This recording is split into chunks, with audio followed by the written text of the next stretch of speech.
ಕೃಪೆಯುಳ್ಳ ಹಸ್ತ ಕೆಳಗೊಪ್ಪಿಸ್ಕೊಡ್ತಾ, ನಮ್ಮನ್ನು ನಾವು ತಗ್ಗಿಸ್ಕೊಳ್ತಾ, ನಿಮ್ಮ ನಾಮವನ್ನು ಹೆಚ್ಚಿಸ್ತಾ, ನಮ್ಮ ಒಡೆಯನೂ ರಕ್ಷಕನಾಗಿರುವಂಥ ಯೇಸು ಕ್ರಿಸ್ತನ ಹೆಸರಿನಲ್ಲಿ ಸ್ತೋತ್ರ ಮಾಡಿ ಪ್ರಾರ್ಥನೆ ಬೇಡಿಕೊಳ್ತೇವೆ ಸ್ವಾಮಿ, ಆಮೇನ್. Hallelujah, hallelujah. ಸೊ ದೇವರ ನಾಮಕ್ಕೆ ಸ್ತೋತ್ರವಾಗಲಿ. ಯಾರಾದರೂ ಓದ್ತೀರಾ? ಪ್ರಕಟಣೆ ಪುಸ್ತಕ 2ನೇ ಅಧ್ಯಾಯ 7ನೇ ವಚನ ಯಾರಾದರೂ ಒಬ್ಬರು ಓದ್ತೀರಾ? ದೇವರ ಆತ್ಮನು ಸಭೆಗಳಿಗೆ ಹೇಳುವುದನ್ನು, ದೇವರ ಆತ್ಮಗಳನ್ನು ಸಭೆಗೆ ಹೇಳುವುದನ್ನು ಕಿವಿಯುಳ್ಳವನು ಕೇಳಲಿ, ಕಿವಿಯುಳ್ಳವನು ಕೇಳಲಿ. ಹಾಲೆಲುಯಾ. ಸೊ ನಾವು ನೋಡ್ತೇವೆ, ನನ್ನ ಪ್ರೀತಿಯ ದೇವ ಜನರೇ, ಎಲ್ಲರೂ ಕೂಡ ಸ್ವಲ್ಪ ಜಾಗ್ರತೆಯಿಂದ 30 ಅಥವಾ 40 ನಿಮಿಷ ನನ್ನ ಜೊತೆ ನೀವು ಸಹಕಾರ ಮಾಡ್ರಿ. ಖಂಡಿತವಾಗಿ ದೇವ್ರು ನಿಮ್ಗೆ ಮಾತಾಡ್ತಾನೆ. ನಾವು ನೋಡ್ತೇವೆ ದೇವ್ರ ವಾಕ್ಯದಲ್ಲಿ ಇವತ್ತು ದೇವ್ರು ನಮ್ಗೆ ಕೊಟ್ಟಂತ ಅಂಶ ಏನಪ್ಪಾ ಅಂತಂದ್ರೆ, ದೇವರು ನಮ್ಮ ಕಿವಿಗಳ ಕುರಿತು ಇವತ್ತು ನಮ್ಮ ಜೊತೆ ಆತನ ಮಾತಾಡುವಂಥವನಾಗಿದ್ದಾನೆ ಎಂಬುದಾಗಿ ನೋಡ್ತೀವಿ ಅಂತ ಹೇಳಿರಿ. ಹಲ್ಲೆಲೂಯಾ. ದಯವಿಟ್ಟು ನಾನು ಸಂದೇಶವನ್ನು ಪ್ರಾರಂಭ ಮಾಡಿದ ಮೇಲೆ ನೀವು ಸತ್ಯವೇದವನ್ನು ತಿರುಗಿಸೋದು, ಪೇಜ್ಗಳನ್ನು ಎತ್ತಾಕುವುದು, ಕೆಳಗಡೆ ಮುಖ ಮಾಡಿಕೊಳ್ಳೋದು, ಅದು ನನಗೆ ಎಷ್ಟು ಮಾತ್ರಕ್ಕೂ ಇಷ್ಟ ಅಲ್ಲ. ಅದು ದೇವರಿಗೆ ಅಗೌ ತರುವಂಥ ಕೆಲಸ ಆಗಿದೆ. ನಾನು ಓದು ಎಂಬುದಾಗಿ ಹೇಳಿದಾಗ ಓದಬೇಕು, ಆಮೇಲೆ ತಕ್ಷಣ ನಿಮ್ಮ ಸತ್ಯವೇದ ನೀವು ಉಡಿಯಲಿಟ್ಕೊಂಡು ಎಲ್ಲರೂ ನನ್ನ ಕಡೆಗೆ ನೀವು ನೋಡಿ ಗಮನ ಕೊಟ್ಟು ದೇವರ ವಾಕ್ಯನ ಶ್ರದ್ಧೆಯಿಂದ ಕೇಳೋದಾದ್ರೆ ಖಂಡಿತವಾಗಿ ನಿಮ್ಮ ಜೀವಿತದಲ್ಲಿ ಆಶೀರ್ವಾದ ಬರ್ತದೆ ಅಂತ ಹೇಳಿ. ಹಲ್ಲೆಲೂಯಾ. ಸೊ ಅದಕ್ಕೋಸ್ಕರವಾಗಿ ನನ್ನ ಪ್ರೀತಿ ದೇವರ ಮಕ್ಕಳೇ, ಇವತ್ತು ದೇವರು ನಮಗೆ ಇವತ್ತು ಯಾವ ವಿಷಯದಲ್ಲಿ ಆತ ನಮ್ಮ ಜೊತೆ ಮಾತಾಡಬೇಕೆಂಬುದಾಗಿ ಇಷ್ಟಪಡ್ತಾ ಇದ್ದಾನೆ ಅನ್ನೋದು ಸಂದ್ಲಿ. ಇವತ್ತು ದೇವರು ನಮ್ಮ ಕಿವಿಗಳ ಕುರಿತು ಆತನ ಮಾತಾಡಬೇಕೆಂಬುದಾಗಿ ಇಷ್ಟಪಡ್ತಾ ಇದ್ದಾನೆ ಅಂತ ಹೇಳಿ. ಹಲ್ಲೆಲೂಯಾ. ಅದಕ್ಕೆ ನಾವು ಓದ್ಕೊಂಡಂಥ ವೇದ ಭಾಗದಲ್ಲಿ ಪ್ರಕಟಣೆ ಪುಸ್ತಕ 2ನೇ ಅಧ್ಯಾಯದಲ್ಲಿ ಕಿವಿಯುಳ್ಳವನು ಕೇಳಲಿ, ಕಿವಿಯುಳ್ಳವನು ಕೇಳಲಿ, ಕಿವಿಯುಳ್ಳವನು ಕೇಳಲಿ ಎಂಬುದಾಗಿ ನಾವು ನೋಡ್ತೇವೆ. ಒಂದೇ ಅಧ್ಯಾಯದಲ್ಲಿ ಸುಮಾರು ಸರ್ತಿ ಈ ಮಾತುಗಳನ್ನು ದೇವರು ಬರೆಸಿಡ್ಲಿಕ್ಕೆ ಕಾರಣ ಏನು? ಒಂದೇ ಅಧ್ಯಾಯದಲ್ಲಿ ಹಲವು ಸಲ ಈ ಮಾತು ಪದೇ ಪದೇ ಪದೇ ಪದೇ ಕಿವಿಯುಳ್ಳವನು ಕೇಳಲಿ, ಕಿವಿಯುಳ್ಳವನು ಕೇಳಲಿ, ಕಿವಿಯುಳ್ಳವನು ಕೇಳಲಿ, ಕಿವಿಯುಳ್ಳವನು ಕೇಳಲಿ ಎಂಬುದಾಗಿ ಒಂದೇ ಅಧ್ಯಾಯದಲ್ಲಿ ಪದೇ ಪದೇ ಪದೇ ಪದೇ ಪದೇ ಪದೇ ದೇವರು ಈ ಮಾತನ್ನು ಯಾಕೆ ಹೇಳ್ತೇನೆ ಎಂಬುದಾಗಿ ನಾವು ಈ ಮಾತನ್ನು ಸ್ವಲ್ಪ ಜಾಗ್ರತೆಯಿಂದ ನಾವು ಗಮನಿಸುವಂತ ಸಂದರ್ಭದಲ್ಲಿ ನನ್ನ ಪ್ರೀತಿ ದೇವರ ಮಕ್ಕಳೇ, ದೇವರ ಮಾತನ್ನು, ದೇವರು ಹೇಳುವಂತ ಮಾತುಗಳನ್ನು ಅನೇಕರ ಕಿವಿಗಳಲ್ಲಿ ಹೋಗುವುದಿಲ್ಲ ಅಂತ ಹೇಳಿದ್ರು. ಹಲ್ಲೆಲೂಯಾ. ಕಾರಣ ಹಲವುಗಳು.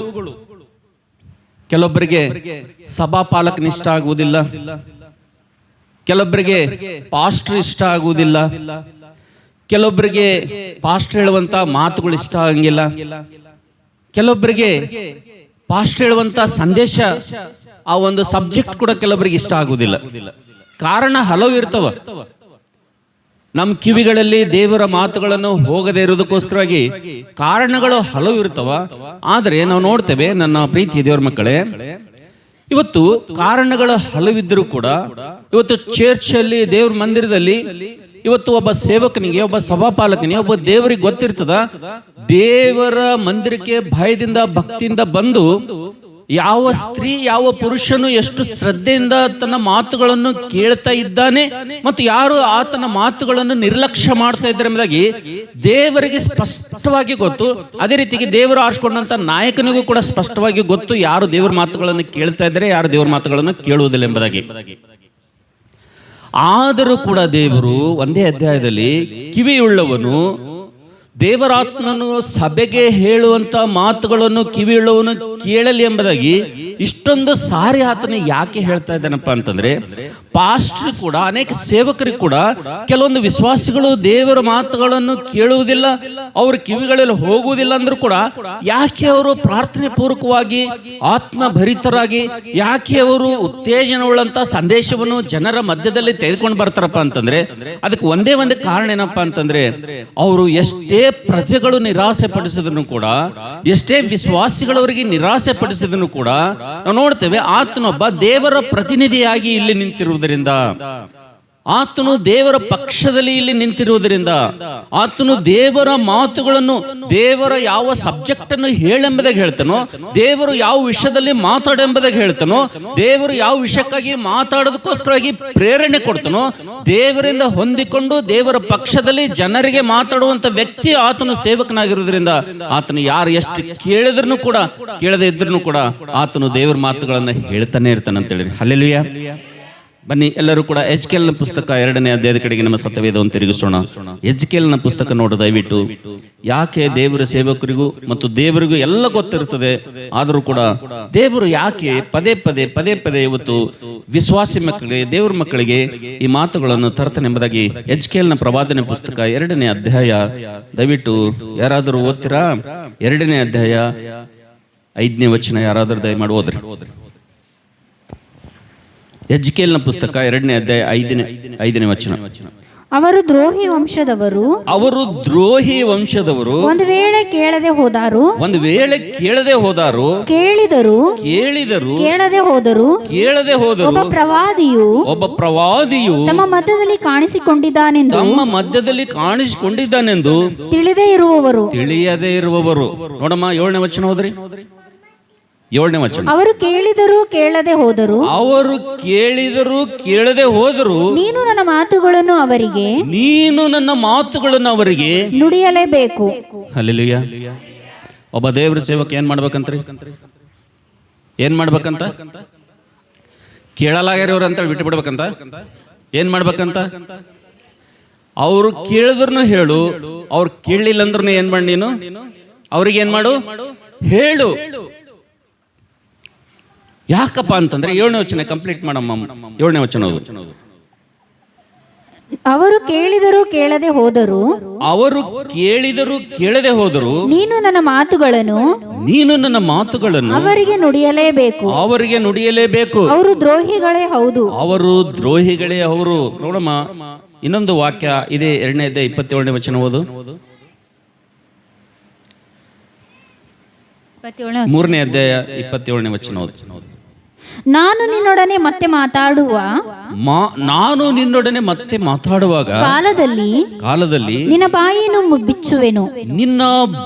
ಬಿಚ್ಚುವೆನು. ಆಗ ನೀನು ಅವರಿಗೆ ಕರ್ತನಾದ ಯೆಹೋವನು ಇಂತೆನ್ನುತ್ತಾನೆ ಎಂದು ನುಡಿಯಬೇಕು. ಕೇಳುವವನು ಕೇಳಲಿ,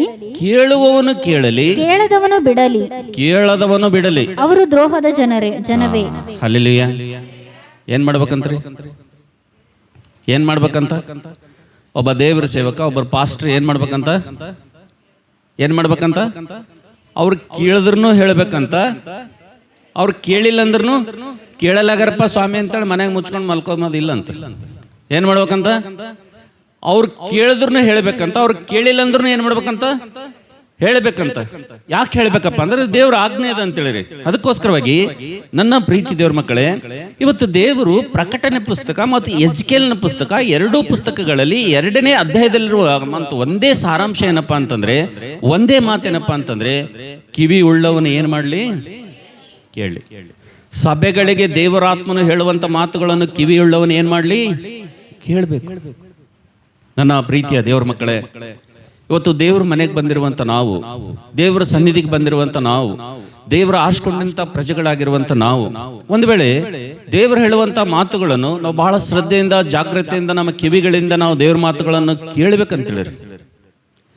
ಇವತ್ತು ಅನೇಕ ವಿಶ್ವಾಸಿ ಮಕ್ಕಳ ಜೀವಿತದಲ್ಲಿ ಇರುವಂತಹ ದುರಾವಸ್ಥೆಗೆ ಕಾರಣ ಏನೆಂಬುದಕ್ಕೆ ನೋಡುವಂತ ಸಂದರ್ಭದಲ್ಲಿ ಅನೇಕರಿಗೆ ದೇವರ ಮಾತುಗಳನ್ನು ಕೇಳೋದಕ್ಕೋಸ್ಕರವಾಗಿ ಕಿವಿಗಳು ಇಲ್ಲ ಅವರಿಗೆ. ಕಿವಿಗಳು ಎದಕ್ಕೆ ತೆರೆದಿರ್ತಾರಪ್ಪ ಅಂದ್ರೆ, ಲೋಕದ ಸಂಗತಿಗಳಿಗೋಸ್ಕರವಾಗಿ, ಇತರರ ಕುಟುಂಬಗಳಲ್ಲಿ ಇರುವಂತ ವಿಷಯಗಳಿಗೋಸ್ಕರವಾಗಿ, ಚಾಡಿ ಮಾತುಗಳಿಗೋಸ್ಕರವಾಗಿ ಇವತ್ತು ಅನೇಕರು ತಮ್ಮ ಕಿವಿಗಳನ್ನು ತೆರೆದಿರ್ತಾರೆ. ಆದರೆ ದೇವರ ಮಾತುಗಳನ್ನು ಕೇಳೋದಕ್ಕೋಸ್ಕರವಾಗಿ, ದೇವರ ಮಾತುಗಳನ್ನು ಜಾಗ್ರತೆಯಿಂದ ಕೇಳೋದಕ್ಕೋಸ್ಕರವಾಗಿ ಇವತ್ತು ಅನೇಕ ವಿಶ್ವಾಸಿ ಮಕ್ಕಳು, ಅನೇಕ ದೇವಜನರು ಇವತ್ತು ತಮ್ಮ ಕಿವಿಗಳನ್ನು ಏನ್ ಮಾಡ್ತಾರಪ್ಪ ಅಂದ್ರೆ ಮುಚ್ಚಿಕೊಂಡಿರ್ತಾರೆ ಅಂತ ಹೇಳಿ. ಅದಕ್ಕೆ ಸೂಚನೆ ಏನಪ್ಪಾ ಅಂತಂದ್ರೆ, ಅವ್ರ ಜೀವಿತದಲ್ಲಿ ಇದ್ದ ಹಾಗೆ ಇರ್ತಾರೆ. 1 ವರ್ಷ ಆದ್ರೂ ಹಾಗೆ ಇರ್ತಾರೆ, 2 ವರ್ಷ ಆದ್ರೂ ಹಾಗೆ ಇರ್ತಾರೆ, 3 ವರ್ಷ ಆದ್ರೂ ಹಾಗೆ ಇರ್ತಾರೆ. ಅವರು ವಿಶ್ವಾಸದಲ್ಲಿ ನಂಬಿ ವಿಶ್ವಾಸ ಯಾತ್ರೆಯಲ್ಲಿ 10 ವರ್ಷ ಬಂದ್ರೂ ಕೂಡ ಅವ್ರ ಜೀವಿತದಲ್ಲಿ ಯಾವುದೇ ಬದಲಾವಣೆ ಅಂತಕ್ಕಂಥದ್ದು ಕಾಣಂಗಿಲ್ಲ. ಅದಕ್ಕೆ ಕೆಲವೊಬ್ಬರು ಕಿವಿ ಏನಾಗ್ತಾವಪ್ಪ ಅಂತಂದ್ರೆ ಮುಚ್ಚಲ್ಪಡ್ತಾವ ಅಂತೇಳಿ. ಅದಕ್ಕೋಸ್ಕರವಾಗಿ ಇವತ್ತಿನ ಸಂದೇಶದಲ್ಲಿ ನಾವು ನೋಡ್ತೇವೆ, ದೇವರು ನಮಗೆ ಒಂದೇ ಮಾತು ಹೇಳ್ತಾ ಇದ್ದೇನೆ, ಕಿವಿ ಉಳ್ಳವನು ಕೇಳಲಿ ಎಂಬುದಾಗಿ ಆತನ ನಮಗೆ ಹೇಳುವಂತ ಸಂದರ್ಭದಲ್ಲಿ ನಾವು ದೇವರ ಮಾತುಗಳನ್ನು ಬಹಳ ಜಾಗ್ರತೆಯಿಂದ ನಾವು ಕೇಳಬೇಕಂತ ಹೇಳಿರಿ. ಹಲ್ಲೆಲೂಯಾ. ಯಾವಾಗ ದೇವ್ರ ಮಾತುಗಳನ್ನು ಬಹಳ ಜಾಗೃತಿಯಿಂದ ನಾವು ಕೇಳ್ತೀವೋ ಮತ್ತು ಕೇಳಿದ ಮೇಲೆ ಅವುಗಳನ್ನು ನಮ್ಮ ಜೀವಿತದಲ್ಲಿ ಅಳವಡಿಸಿಕೊಂಡು ನಾವು ಮುಂದೆ ಹೋಗ್ತೀವೋ ಅವಾಗ ಖಂಡಿತವಾಗಿ ಆಶೀರ್ವಾದ ಅಂತಕ್ಕಂಥದ್ದು ಬರ್ತದೆ ಅಂತ ಹೇಳಿರಿ. ಹಲ್ಲೆಲೂಯಾ. ನಾವು ಸತ್ಯವೇದದಲ್ಲಿ ನೋಡ್ತೇವೆ, ಒಂದ್ ವೇಳೆ ದೇವರು ಹೇಳುವಂತ ಮಾತುಗಳನ್ನು ನಾವು ಒಂದ್ ವೇಳೆ ಕೇಳಿಲ್ಲಪ್ಪ ಅಂತಂದ್ರೆ, ಅಂಥವ್ರು ಯಾರಾದರೂ ದೇವ್ರ ಮಾತುಗಳನ್ನು ಕೇಳದೆ, ದೇವ್ರ ಆಜ್ಞೆಗಳನ್ನು ಕೇಳದೆ, ದೇವ್ರ ಮಾತುಗಳನ್ನು ಕೇಳಿ ಅವುಗಳಂತೆ ನಡೆದೇ ಇರುವಂತವ್ರು ಪ್ರಾರ್ಥನೆ ಒಂದ್ ವೇಳೆ ಮಾಡಿದ್ರಪ್ಪ ಅಂತಂದ್ರೆ, ಯೆಶಾಯನ ಪ್ರವಾದನ ಪುಸ್ತಕ 59ನೇ ಅಧ್ಯಾಯದಲ್ಲಿ, ನೀವು ಪ್ರಾರ್ಥನೆ ಮಾಡುವಾಗ, ನೀವು ನನಗೆ ಕೂಗುವಾಗ ನನ್ನ ಕಿವಿಗಳನ್ನು ಮುಚ್ಚಿಕೊಳ್ತೀನಿ ಎಂಬುದಾಗಿ ದೇವರು ಹೇಳ್ತಾನೆ ಅಂತ ಹೇಳಿರಿ. ಹಲ್ಲೆಲೂಯಾ. ನೀವು ಎಷ್ಟೇ ಪ್ರಾರ್ಥನೆ ಮಾಡಿದ್ರು ಕೂಡ ನಾನು ನನ್ನ ಕಿವಿಗಳನ್ನು ಏನ್ ಮಾಡ್ತೀನಿ, ಯಾಕೆ ನಾನು ನನ್ನ ಕಿವಿಗಳನ್ನು ಮುಚ್ಕೊಳ್ತೀನಪ್ಪ ಅಂತಂದ್ರೆ, ನಾನು ಮಾತಾಡುವಂತ ಸಂದರ್ಭದಲ್ಲಿ ನೀವು ಕಿವಿಗೊಡಲಿಲ್ಲ, ನಾನು ಮಾತಾಡುವಂತ ಸಂದರ್ಭದಲ್ಲಿ ನನ್ನ ಮಾತುಗಳನ್ನು ನೀವು ಕೇಳಲಿಲ್ಲ. ನಾನು ಮಾತಾಡುವಾಗ ನಾನು ನಿಮ್ಮ ಕುರಿತು, ನಿಮ್ಮ ಕುಟುಂಬದ ಕುರಿತು, ನಿಮ್ಮ ಭವಿಷ್ಯತ್ತಿನ ಕುರಿತು, ನಾನು ನಿಮ್ಮ ಕುರಿತು ಮಾತಾಡುವಂತ ಸಂದರ್ಭದಲ್ಲಿ ನೀವು ನನ್ನ ಮಾತನ್ನು ಕೇಳದೆ ನಿಮ್ಮ ಕಿವಿಗಳಿಗೆ ಮುಚ್ಚಿಕೊಂಡಿದ್ದರಿಂದ ನೀವು ಯಾವಾಗ ನಿಮ್ಮ ಕಷ್ಟದ ದಿನಗಳಲ್ಲಿ ನನಗೆ ಕೂಗ್ತಿರೋ, ನಿಮ್ಮ ಇಕ್ಕಟ್ಟಿನ ಸಮಯದಲ್ಲಿ ಯಾವಾಗ ನನ್ನನ್ನು ನೀವು ಕೂಗ್ತಿರೋ, ಆವಾಗ ನಾನೇನ್ ಮಾಡ್ತೀನಿ ಅಂದ್ರೆ ನಾನು ಕಿವಿಗಳನ್ನು ಏನ್ ಮಾಡ್ತೀನಿ, ಮುಚ್ಕೊಳ್ತೀನಿ. ನಾನು ನಿಮ್ಮ ಒಂದು ಪ್ರಾರ್ಥನೆಗಳನ್ನು, ನಿಮ್ಮ ಕೂಗನ್ನು ನಾನು ಏನ್ ಮಾಡಂಗಿಲ್ಲ, ಕೇಳಂಗಿಲ್ಲ. ನನ್ನ ಕಿವಿಗಳು ಏನ್ ಮಾಡ್ತೀನಿ, ಮುಚ್ಚಿಕೊಳ್ತೀನಿ ಎಂಬುದಾಗಿ ದೇವರು ಹೇಳ್ತಾನೆ ಅಂತ ಹೇಳಿರಿ. ಹಲ್ಲೆಲೂಯಾ. ಅದಕ್ಕೋಸ್ಕರವಾಗಿ ನನ್ನ ಪ್ರೀತಿ ದೇವ್ರ ಮಕ್ಕಳೇ, ನಾವು ಮಾಡುವಂಥ ಪ್ರತಿಯೊಂದು ಪ್ರಾರ್ಥನೆ ದೇವರ ಕಿವಿಯಲ್ಲಿ ಬೀಳ್ಬೇಕಪ್ಪ ಅಂತಂದ್ರೆ, ನಾವು ದೇವರು ಹೇಳುವಂಥ ಪ್ರತಿಯೊಂದು ಮಾತುಗಳನ್ನು ಜಾಗ್ರತೆಯಿಂದ ಕೇಳ್ಬೇಕಂತ ಹೇಳಿರಿ. ಹಲ್ಲೆಲೂಯಾ. ಬಹಳಷ್ಟು ವಿಶ್ವಾಸಿ ಮಕ್ಕಳು, ಬಹಳಷ್ಟು ದೇವ ಜನರು ಮಾಡುವಂತ ತಪ್ಪೇನಪ್ಪ ಅಂತಂದ್ರೆ, ಪಾಸ್ಟರ್ ಆಗಲಿ ದೇವರ ಸೇವಕರಲ್ಲಿ ಪ್ರಸಂಗ ಮಾಡುವಂತ ಸಂದರ್ಭದಲ್ಲಿ ಇವರು ನನ್ನನ್ನೇ ಉದ್ದೇಶಪೂರ್ವಕವಾಗಿ ಮಾತಾಡ್ತಾ ಇದ್ದಾರೆ, ಇವರು ನನ್ನನ್ನೇ ಟಾರ್ಗೆಟ್ ಆಗಿ ಮಾತಾಡ್ತಾ ಇದ್ದಾರೆ, ಇವರು ನನಗೆ ಉದ್ದೇಶಪೂರ್ವಕವಾಗಿ ನನಗೆ ಇವರು ತೊಂದರೆ ಕೊಡ್ತಾ ಇದ್ದಾರೆ ಎಂಬುದಾಗಿ ಬಹಳಷ್ಟು ಜನ ವಿಶ್ವಾಸಿ ಮಕ್ಕಳು ತಪ್ಪು ತಿಳ್ಕೊತಾರೆ ಅಂತ ಹೇಳಿರಿ. ಹಲ್ಲೆಲೂಯಾ. ಆದ್ರೆ ನನ್ನ ಪ್ರೀತಿಯ ತಮ್ಮ ತಂಗಿ, ಆ ಮಾತು ನಿನಗೋಸ್ಕರವಾಗಿ ಎಂಬುದಾಗಿ ಸಂದೇಶದ ಪ್ರತಿ ಪ್ರಾರಂಭದಲ್ಲಿ ನಿನಗೆ ದೇವರ ಸೇವಕನ ಹೇಳ್ತಾ ಇರ್ತಾನೆ ಅಂತ ಹೇಳಿರಿ. ಹಲ್ಲೆಲೂಯಾ. ಈ ಮಾತು ಪ್ರತ್ಯೇಕವಾಗಿ ಇಲ್ಲಿ ಕೂತಂತ ಪ್ರತಿಯೊಬ್ಬರು ಇಲ್ಲಿ ಹೇಳುವಂತ ಮಾತು ನನಗಾಗಿ ಎಂಬುದಾಗಿ ಯಾರು ತೆಗೆದುಕೊಳ್ತಾರೆ, ಅವರಿಗಾಗಿ ಆ ಮಾತುಗಳು ಅಂತ ಹೇಳಿರಿ. ಹಲ್ಲೆಲೂಯಾ. ಇವು ನನಗಾಗಿ ಅಲ್ಲ ಅಂತಂದ್ರೆ ನೀನು ಇಲ್ಲಿ ಕೂಡುವಂತ ಒಂದು ಸ್ಥಿತಿನೇ ಬೇಡ ಇಲ್ಲಿ, ಹೌದಲ್ರಿ? ಈ ಮಾತುಗಳು ನನಗಲ್ಲ ಅಂತೇಳಿ ಅನ್ನೋರು ಇಲ್ಲಿ ಕೂಡ್ಲೇಬಾರ್ದಿಲ್ಲ. ಕೂಡ್ಬೇಕಂದ್ರೆ ಬಹಳಷ್ಟು ಸ್ಥಳ ಅವಲ್ಲ. ಆದ್ರೆ ಇಲ್ಲಿ ಯಾರು ಕೂಡ್ಬೇಕಪ್ಪ ಅಂತಂದ್ರೆ, ಇಲ್ಲಿ ಒಬ್ಬ ದೇವರ ಸೇವಕನಿಂದ, ಆತ್ಮನಿಂದ, ದೇವರ ಆತ್ಮನಿಂದ ಬರುವಂತ ಪ್ರತಿಯೊಂದು ಮಾತುಗಳು ಇವು ನನಗಾಗಿ ಎಂಬುದಾಗಿ ಯಾರು ಒಪ್ಪಿಕೊಳ್ತಾರಲ್ರಿ, ಅವ್ರಿಗೆ ಇವು ಮಾತುಗಳು ಅಂತ ಹೇಳಿರಿ. ಹಲ್ಲೆಲೂಯಾ. ನೀವು ರೈಲ್ವೆ ಸ್ಟೇಷನ್ಗೆ ಹೋಗ್ತೀರಿ, ಬಸ್ ಸ್ಟ್ಯಾಂಡ್ಗೆ ಹೋಗ್ತೀರಿ, ಸಾರ್ವಜನಿಕ ಸ್ಥಳಗಳಲ್ಲಿ ಹೋಗ್ತೀರಿ, ಅಲ್ಲಿ ಅನೌನ್ಸ್ಮೆಂಟ್ ಆಗ್ತಾ ಇರ್ತದೆ. ಸಾಕಷ್ಟು ಸಲ ನೀವು ಕೇಳ್ತೀರಿ, ಗ್ರಾಹಕರೇ ಎಚ್ಚರಿಕೆ, ಸೂಟ್ ಕೇಸ್ ಕಳ್ಳರಿದ್ದಾರೆ, ಮೊಬೈಲ್ ಕಳ್ಳರಿದ್ದಾರೆ, ಜೇಬುಗಳರಿದ್ದಾರೆ ಅಂತ ಹೇಳೋದು ಕೇಳಿರಿ. ಅಲ್ಲಿ ಯಾರಿಗೆ ಹೇಳ್ತಾರೋ, ಯಾರಿಗೆ ಹೇಳ್ತಾರೆ? ಪ್ರಯಾಣಿಕರಿಗೆ ಹೇಳ್ತಾರಲ್ಲ, ಆ ಮಾರ್ಕೆಟ್ಗೆ ಬಂದವ್ರಿಗೆ ಹೇಳ್ತಾರಲ್ಲ. ಯಾಕೆ ಹೇಳ್ತಾರೆ ಅಂಥೇಳಿ ಮೊಬೈಲ್ ಕಿಲ್ ಕ್ಯಾನ್ ಮ್ಯಾಲಿನ ಕಿಸಾಗಿ ಇಟ್ಕೊಂಡು ಹೋದ್ರೆ ಏನಾಗ್ತದೆ, ಏನಾಗ್ತದೆ? ಸೂಪರ್ ಮಾರ್ಕೆಟ್ದಾಗ ಒಂದ್ಸಲ ಹೋಗಿ ನೋಡ್ರಿ. ನಿಮ್ಗೆ ಗೊತ್ತಾಗ್ಲಾರ್ದಂಗೆ ಏನ್ ಮಾಡ್ತಾರ, ನಿಮ್ ಕಾಸ್ಟ್ಲಿ ಮೊಬೈಲ್ ಏನ್ ಮಾಡ್ತಾರ, ಅವ್ರು ಹೇಳತ್ತಾರ ಅಂತೇಳಿ ಸ್ವಲ್ಪ ಜಾಗ್ರತೆ ವಹಿಸಿ ಇಲ್ಲಿ ತೆಗೆದು ಒಂದ್ ವೇಳೆ ಕೀಲ್ ಇಟ್ಕೊಂಡು ಜರ ಜಾಗ್ರತೆಯಿಂದ ಹೋದಾರೆ ಅಂದ್ರೆ ಮನೆಗೆ ಬರತ್ತ ನಿಮ್ ಸಾಮಾನು ಏನಾಗಿರ್ತದ, ಏನಾಗಿರ್ತದೆ, ಸೇಫ್ ಇರ್ತದೆ. ಅವ ಹೇಳೋದು ಹಂಗೆ ಹೇಳ್ತಾನೆ ಬಿಡು ಅಂತೇಳಿ ಕೀಲ್ ಇಟ್ಕೊಂಡ್ರೆ ಅಂತೇಳಿ, ಕೀಲ್ ಇಟ್ಕೊಂಡು ಬಸ್ ಸೇರ್ಲತ್ತೀರ ಅಂದ್ರೆ ಯಾವಾಗ ಹೊಡಿತಾನೆ ಗೊತ್ತಾಗಲ್ಲ ನಿಮ್ಗೆ, ಗೊತ್ತಾಗ್ತದೆ. ಅದಕ್ಕೆ ದೇವ್ರ ಮಂದಿರಕ್ಕೆ ಬಂದಾಗ, ದೇವ್ರ ಸನ್ನಿಧಿಗೆ ಬಂದಾಗ ಪ್ರತಿಯೊಂದು ಬರುವಂತ ಮಾತುಗಳು ಯಾರಿಗಾಗಿ ಅಂತ ಹೋಗ್ಬೇಕ್ರಿ? ನಮಗಾಗಲ್ಲ. ಯಾರಿಗಾಗಿ? ಇಲ್ಲಿ ಕೂತ್ ಕೇಳುವಂತ ಪ್ರತಿಯೊಬ್ಬರು ಇವು ಯಾರಿಗಾಗಿ ಅನ್ಬೇಕು? ನಮಗಾಗಿ ಅನ್ಬಾರ್ದು, ನನಗಾಗಿ. ಯಾರಿಗಾಗಿ? ನನಗಾಗಿ ಅಂತ ನಾವು ಯಾವಾಗ ತಿಳ್ಕೊಳ್ತೀವಿ ಅವಾಗ ಏನಾಗ್ತದಂದ್ರೆ ಆ ಮಾತುಗಳೇ ನಿಮಗೆ ಆಶೀರ್ವಾದ ತರ್ತಾವಂತೇಳಿರಿ. Hallelujah, hallelujah.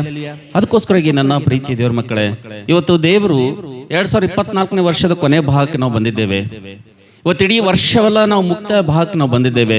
ಆದ್ರೆ ವರ್ಷದ ಕೊನೆಯಲ್ಲಿ ದೇವರು ಇವತ್ತು ನಮಗೊಂದು ಮಾತು ಹೇಳ್ತಾ ಇದ್ದೇನೆ. ಕಿವಿಯುಳ್ಳವನು ಸಭೆಗಳಿಗೆ ಹೇಳುವಂತ ಮಾತನ್ನು, ದೇವರ ಆತ್ಮನು ಸಭೆಗಳಿಗೆ ಹೇಳುವಂತ ಮಾತನ್ನು ಕಿವಿಯುಳ್ಳವನು ಕೇಳಲಿ ಎಂಬುದಾಗಿ ಆತನು ಹೇಳುವಂತ ಸಂದರ್ಭದಲ್ಲಿ ಇಲ್ಲ ಅನೇಕರು ನಾವು ಅನೇಕ ಸಲ ದೇವರ ಮಾತುಗಳನ್ನು ಕೇಳಿಲ್ಲ ಎಂಬುದಾಗಿ ಈ ಮಾತನ್ನು ಮತ್ತೆ ತರ್ತಾ ಇದ್ದಾನೆ ಅಂತ ಹೇಳಿರಿ. ಹಲ್ಲೆಲೂಯಾ. ನಾವು ದೇವ್ರ ಮಾತುಗಳನ್ನು ಕೇಳ್ತಲ್ಲ, ದೇವ್ರ ಮಾತುಗಳಿಗಾಗಿ ನಮ್ಮ ಕಿವಿ ತೆರೀತಲ್ಲ. ಅದಕ್ಕೋಸ್ಕರವಾಗಿ ದೇವರು ನಾವು ನಷ್ಟ ಪಡಬಾರ್ದು, ನಾವು ಕಷ್ಟದ ಪಾಲಾಗಬಾರ್ದು, ನಾವು ಅಪಾಯದ ಉಪದ್ರವದ ಪಾಲಾಗಬಾರ್ದು ಎಂಬುದಾಗಿ ದೇವರು ಮತ್ತೊಂದು ಆವರ್ತಿ ನಮ್ಮನ್ನು ತಿರುಗಿ ಆತನ ಎಚ್ಚರಿಸ್ತಾ ಇದ್ದೇನೆ ಎಂಬುದಾಗಿ ದೇವರು ವಾಕ್ಯದಲ್ಲಿ ನೋಡ್ತೀವಿ ಅಂತ ಹೇಳಿರಿ. ಹಲ್ಲೆಲೂಯಾ. ಒಂದು ಸಾರಿ ಒಂದು ಕಾಡಿನಲ್ಲಿ ಒಂದು ತಾಯಿ ಜಿಂಕೆ ತನ್ನ ಒಂದು ಮರಿ ಜಿಂಕೆಗೆ ಪ್ರತಿದಿನ ಹೊರಗಡೆ ಆಹಾರ ತರೋದಕ್ಕೋಸ್ಕರ ಹೋಗುವಂತ ಸಂದರ್ಭದಲ್ಲಿ ತನ್ನ ಒಂದು ಮರಿ ಜಿಂಕೆಗೆ ತಾಯಿ ಜಿಂಕೆ ಹೇಳ್ತದ, ಮಗು, ನಾನು ಇವಾಗ ಆಹಾರ ತರೋದಕ್ಕೋಸ್ಕರ ಹೊರಗಡೆ ಹೋಗ್ತಾ ಇದ್ದೀನಿ ಕಾಡಿನಲ್ಲಿ. ಈ ನಾವಿರುವಂತ ಈ ಭಯಂಕರವಾದಂತ ಕಾಡಿನಲ್ಲಿ ದುಷ್ಟ ಮೃಗಗಳಿವೆ. ಅವು ಜಿಂಕೆಯನ್ನು ನೋಡಿದಪ್ಪ ಅಂತಂದ್ರೆ ಸುಮ್ಮನೆ ಬಿಡಂಗಿಲ್ಲ. ಅದಕ್ಕೋಸ್ಕರಾಗಿ ನಾನು ನಿನಗೋಸ್ಕರಾಗಿ ಆಹಾರ ಸಂಪಾದನೆ ಮಾಡಿಕೊಂಡು ಬರೋ ತನಕ ನೀನು ಈ ಒಂದು ಗುಹೆಯಲ್ಲಿಯೇ, ಈ ಮನೆಯಲ್ಲಿ ಇದು ಹೊರಗಡೆ ಬರದ ಹಾಗೆ ನೀನು ಎಂಬುದಾಗಿ ಪ್ರತಿದಿನ ಒಂದು ಎಚ್ಚರಿಕೆ ಕೊಟ್ಟು ಆ ಜಿಂಕೆ ಏನ್ ಮಾಡ್ತಿತ್ತಪ್ಪ ಅಂದ್ರೆ ಆಹಾರ ಸಂಪಾದನೆಗಾಗಿ ಹೋಗ್ತಾ ಇತ್ತು. ಆದ್ರೆ ಆ ಮರಿ ಜಿಂಕೆ ಇದೆಯಲ್ಲ, ಅದು ಆಲೋಚನೆ ಮಾಡ್ತದ, ಅಲ್ಲ ನಾನು ಬೆಳೆದಿದ್ದೀನಿ, ಇಷ್ಟು ದೊಡ್ಡವನಾಗಿದ್ದೀನಿ, ನನ್ನ ತಾಯಿ ಪ್ರತಿದಿನ ಇದೇ ಮಾತು ಹೇಳ್ತಾಳೆ ನನಗೆ, ನೀನು ಮನೆಯಿಂದ ಹೊರಗೆ ಬರಬೇಡ, ಬಾಗಿಲಿನಿಂದ ಹೊರಗೆ ಬರಬೇಡ, ದುಷ್ಟ ಮೃಗಗಳವ, ಇಲ್ಲಿ ಬಹಳ ಅಪಾಯ ಇದೆ ಎಂಬುದಾಗಿ. ಇದೇ ನಾನು ಚಿಕ್ಕಂದಿರುವಾಗ ಇಷ್ಟು ದೊಡ್ಡ ಬೆಳೆದಿದ್ದೀನಿ, ಆದ್ರೆ ಇದು ಕೂಡ ಇದೇ ಮಾತು ಹೇಳ್ತಾ ಇದ್ದಾಳೆ ನನ್ನ ತಾಯಿ ಅಂತೇಳಿ. ಒಂದು ದಿವಸ ಏನಾಗ್ತದೆ ಅಂದ್ರೆ ಆ ತಾಯಿ ಆ ಮಾತೇಳಿ ಆಹಾರ ತರೋದಕ್ಕೋಸ್ಕರ ಆ ಜಿಂಕೆ ಹೋಗ್ತದೆ. ಈ ಒಂದು ಮರಿ ಜಿಂಕೆ ಏನ್ ಮಾಡ್ತದಪ್ಪ ಅಂತಂದ್ರೆ ಹೊರಗಡೆ ಬರ್ತದೆ. ಹೊರಗಡೆ ಬಂದು ಫಸ್ಟ್ ಡೋರ್ ಹತ್ರ ನಿಂತು ಎಲ್ಲ ಕಡೆಗೆ ನೋಡ್ತದೆ. ಆಹಾ, ಎಷ್ಟು ಸುಂದರವಾದಂಥ ಕಾಡು, ಎಷ್ಟು ಸುಂದರವಾದಂಥ ಹೂವು, ಎಷ್ಟು ಸುಂದರವಾದಂಥ ಗಿಡ, ಎಷ್ಟು ಸುಂದರವಾದಂಥ ಹಚ್ಚು ಹಸಿರಾದಂಥ ಹುಲ್ಲು, ಎಂಥ ಒಂದು ಗಿಡದ ಮೇಲೆ ಮರದ ಮೇಲೆ ಹಕ್ಕಿಗಳು ಚಿಲಿಪಿಲಿ ಗಾನ ಮಾಡುವಂಥದ್ದನ್ನು ಯಾವಾಗ ಇದು ಆ ಮನೆಯ ಡೋರಲ್ಲಿ ಬಾಗಿಲು ನಿಂತು ಕೇಳ್ತದೋ, ಅಬ್ಬಾ ಇದು ಇಲ್ಲೇ ಇಷ್ಟು ಚೆನ್ನಾಗಿರ್ಬೇಕಂದ್ರೆ, ಈ ಒಂದು ಭೂಮಿ ಇಷ್ಟೊಂದು ಅಂದವಾಗಿರ್ಬೇಕಾದ್ರೆ ಇನ್ನೂ ಸ್ವಲ್ಪ ನಾನು ಹೊರಗಡೆ ಹೋಗಿ ಇದು ಇನ್ನೂ ಅಂದವಾಗಿರ್ಬೇಕಂತೇಳಿ ಯಾವಾಗ ಮರಿ ಜಿಂಕೆ ಆ ಗುಹೆಯನ್ನು ಬಿಟ್ಟು ಆ ಮನೆಯನ್ನು ಬಿಟ್ಟು ಯಾವಾಗ ಅದು ಪೂರ್ತಿ ಅದು ಕಾಡಿನಲ್ಲಿ ಬರ್ತದೋ ತಕ್ಷಣ ನಾವು ನೋಡ್ತೇವೆ ಇದೇ ಜಿಂಕೆಗಾಗಿ, ಇದೇ ಜಿಂಕೆ ಮರಿಗಾಗಿ ಯಾವಾಗಲೂ ಹೊಂಚು ಹಾಕಿ ಕೂತ್ಕೊಂಡಿರುವಂತ ಒಂದು ಸಿಂಹ ಯಾವಾಗಲೂ ಕೂತಿರ್ತದೆ. ಅದು ಏನಾಗ್ತದಪ್ಪ ಅಂತಂದ್ರೆ ಹೊರಗಡೆ ಬರ್ತದ ಅಂತ ಹೇಳಿ. ಸಿಂಹ ಹೊರಗಡೆ ಬಂದು ಯಾವಾಗ ಈ ಮರಿ ಜಿಂಕೆಯನ್ನು ನೋಡ್ತದೋ ಅವಾಗ ತುಂಬಾ ಅದಕ್ಕೆ ಬಾಯಲ್ಲೇ ನೀರು ಬರ್ತದ. ಅದಕ್ಕೆ ತಕ್ಷಣ ಇದು ನನಗೆ ಒಳ್ಳೆ ಆಹಾರ ಸಿಕ್ತಿವತ್ತಂತ ಹೇಳಿ, ಇದು ಬಹಳ ದಿನಗಳಿಂದ ಇದು ರುಚಿಯಾದಂತ ಆಹಾರಕ್ಕಾಗಿ ನಾನು ವೇಟ್ ಮಾಡ್ತಾ ಇದೆ ಅಂತೇಳಿ ಆ ಜಿಂಕೆ ಏನ್ ಮಾಡ್ತದಪ್ಪ ಅಂತಂದ್ರೆ ಅದು ಈ ರೀತಿಯಾಗಿ ಕಾಡಿನಲ್ಲಿರುವಂತ ಆ ಒಂದು ಆಹ್ಲಾದವನ್ನು ಆಚರಿಸುವಂತ ಸಂದರ್ಭದಲ್ಲಿ, ಸವಿಯುವಂತ ಸಂದರ್ಭದಲ್ಲಿ ಹಠಾತ್ತನೆ ಆ ಸಿಂಹ ಬಂದೇನ್ ಮಾಡ್ತಂದ್ರೆ ತನ್ನ ಒಂದೇ ಒಂದು ಪಂಜೆಯಿಂದ ಅದಕ್ಕೆ ಬಡದು ಬಿಡ್ತದ ಅಂತ ಹೇಳಿರಿ. ಹಲ್ಲೆಲೂಯಾ. ಯಾವಾಗ ಸಿಂಹ ಅದಕ್ಕೆ ಬಡದು ಬಿಡ್ತದೋ ಅವಾಗ ಅದು ನೆಲಕ್ಕೆ ಉರುಳಿ ಅದು ಬಿದ್ದು ಒದ್ದಾಡಿ ಸತ್ತು ಹೋಗ್ತದ ಅಂತ ಹೇಳ್ರಿ. ಸತ್ತೋದಂತ ಸಂದರ್ಭದಲ್ಲಿ ಇನ್ನೇನು ಅದನ್ನು ತಿನ್ಬೇಕಂತಂದ್ರೆ ಸಿಂಹಕ್ಕೆ ಮರಿ ಜಿಂಕೆ ಅಂದ್ರೆ ಒಂದು ಗುಲಾಬ್ ಜಾಮ್ ಇದ್ದಂಗೆ. ಅದಕ್ಕೆ ಏನಾಗಬೇಕು, ಅದಕ್ಕೆ ಸಣ್ಣದು, ಅದಕ್ಕೆ ದೊಡ್ಡ ಬೇಟೆ ಬೇಕದಕ್ಕ. ಇನ್ನೇನಿದು ತುಂಬಾ ತಿನ್ಬೇಕಂತ ಅಷ್ಟೊಳಗೆ ಒಂದು ದೊಡ್ಡ ಒಂದು ಬೇಟೆ ಆ ಸಿಂಹ ಕಾಣಿಸ್ತದೆ. ಆ ಸಂದರ್ಭದಲ್ಲಿ ಅದೇನ್ ಮಾಡ್ತದಪ್ಪ ಅಂತಂದ್ರೆ ಇದಕ್ಕೆ ಬಿಟ್ಟು ಹೋಗ್ಬೇಕಾ, ಇದಕ್ಕೆ ತಿಂದು ಹೋಗ್ಬೇಕಂತೇಳಿ ಆ ಸಿಂಹ ಇನ್ನೂ ದೊಡ್ಡ ಬೇಟೆಗೆ ಹೋಗ್ಬೇಕಂತೇಳಿ ಆಲೋಚನೆ ಮಾಡುವಂತ ಸಂದರ್ಭದಲ್ಲಿ ಒಂದು ನರಿ ಎದುರುಗಡೆ ಬರ್ತದೆ. ಆ ನರಿ ಎದುರುಗಡೆ ಬಂದಂತ ಸಂದರ್ಭದಲ್ಲಿ ಆ ಸಿಂಹ ಏನ್ ಮಾಡ್ತಂದ್ರೆ ಆ ನರಿಗೊಂದು ಮಾತು ಹೇಳ್ತದ, ನೋಡು ನಾನು ದೊಡ್ಡ ಬೇಟೆಗೆ ಹೋಗ್ತಾ ಇದ್ದೀನಿ, ನಾನು ದೊಡ್ಡ ಬೇಟೆ ಆಡ್ಕೊಂಡು ಬರೋ ತನಕ ನೀನು ಈ ಮರಿ ಸಿಂಹವನ್ನು ಏನ್ ಮಾಡ್ಬೇಕಂದ್ರೆ ಈ ಮರಿ ಜಿಂಕೆಯನ್ನು ಏನ್ ಮಾಡ್ಬೇಕು, ಕಾಯ್ತಾ ಇಲ್ಲೇ ಇರ್ಬೇಕೆಂಬುದಾಗಿ ಒಂದು ಕೆಲಸ ಕೊಡ್ತದ. ಈಗ ಕಾಡಿಗಿನ ರಾಜ ಯಾರೇ, ಮಾತು ಕೇಳಲೇಬೇಕು. ಕಾಡಿನಲ್ಲಿರುವಂತ ಪ್ರತಿ ಪ್ರಾಣಿಗಳೆಲ್ಲ ಯಾರ ಮಾತು ಕೇಳಬೇಕು, ರಾಜನ ಮಾತು ಕೇಳಲೇಬೇಕು. ಇಲ್ಲ ಅನ್ಲಕ್ ಬರ್ತದ, ಇಲ್ಲ. ಸರಿ, ನರಿ ಏನ್ ಮಾಡ್ತಂದ್ರೆ ರಾಜ ನೀನು ನಿಶ್ಚಯವಾಗಿ ಹೋಗ್ಬಾ, ನೀನ್ ಬರೋ ತನಕ ನಾನು ಏನ್ ಮಾಡ್ತೀನಿ ಅಂದ್ರೆ ಇದನ್ನ ನಾನು ಕಾಯ್ತಾ ಇರ್ತೀನಿ ಎಂಬುದಾಗಿ ಹೇಳ್ತದೆ. ಹೇಳಿದ್ಮೇಲೆ ಸಿಂಹ ಏನ್ ಮಾಡ್ತಂದ್ರೆ ಅದು ಒಂದು ದೊಡ್ಡ ಬೇಟೆ ತರೋದಕ್ಕೋಸ್ಕರಾಗಿ ಅದು ಹೋಗ್ತದೆ. ಹೋದ್ಮೇಲೆ ಸುಮಾರು ಒಂದು 15 ನಿಮಿಷ ಆಗ್ತದೆ. ಈ ನರಿ ಆ ಜಿಂಕೆ ಮರಿಯನ್ನು ನೋಡ್ತಾ ಇರ್ತದೆ. ಸುಮಾರು 30 ನಿಮಿಷ ಆಗ್ತದೆ. ಆ ಜಿಂಕೆ ಮರಿಯನ್ನು ನೋಡ್ತಾ ಇರ್ತದೆ. ಅದಕ್ಕೆ ತಾಳಿಕೊಳ್ಳೋಕಾಗೋದಿಲ್ಲ. ಅದಕ್ಕೂ ಕೂಡ ಹಸಿವೆ ಆಗಿದೆ, ಅದು ಕೂಡ ತಿನ್ಬೇಕು. ಬಹಳ ಟೇಸ್ಟಿ ಫುಡ್ ಎದುರುಗಡೆ ಇದೆ, ರೆಡಿಮೇಡ್ ಫುಡ್ ಇದೆ, ಪೂರ್ತಿ ಅದ್ರ ಎದುರುಗಡೆನೆ ಇದೆ. ಆದ್ರೆ ರಾಜ ಆಜ್ಞೆ ಮಾಡಿ ಹೋಗಿದ್ದೆ, ನಾನು ಬರೋ ತನಕ ಇದನ್ನ ಏನ್ ಮಾಡ್ಬೇಕು, ಕಾಯ್ಬೇಕೆಂಬುದಾಗಿ ಹೇಳೋಗಿದ್ದಾನೆ. ಆದ್ರೆ ಏನ್ ಮಾಡ್ಬೇಕು ಗೊತ್ತಾಗ್ತಿಲ್ಲ. ಒಂದ್ ಕಡೆ ಹಸುವೆ, ಒಂದ್ ಕಡೆ ಅದು ತಿನ್ಬೇಕಂತೇಳಿ ತುಂಬಾ ಆಸೆ ಆಗ್ತದೆ, ಒಂದ್ ಕಡೆ ಸಿಂಹ ಆ ರಾಜನ ಒಂದು ಭಯ, ಒಂದ್ ಕಡೆ ಕೊನೆಗೆ ಹಸುವೆ ತಾಳ್ಲಾರ್ದೇನೆ ಸ್ವಲ್ಪ ಟೇಸ್ಟ್ ಆದ್ರೂ ನೋಡೋಣ, ಅದು ಸಿಂಹ ಬಂತಂದ್ರೆ ಪೂರ್ತಿ ತಿಂತದಂತೇಳಿ ಈ ಒಂದು ನರಿ ಏನ್ ಮಾಡ್ತದಪ್ಪ ಅಂತಂದ್ರೆ ಆ ಒಂದು ಜಿಂಕೆ ಮರಿಯ 2 ಕಿವಿಗಳನ್ನ ಏನ್ ಮಾಡ್ತದೆ ತಿಂದ್ಬಿಡ್ತದ ಅಂತೇಳಿ. ಹಲ್ಲೆಲೂಯಾ.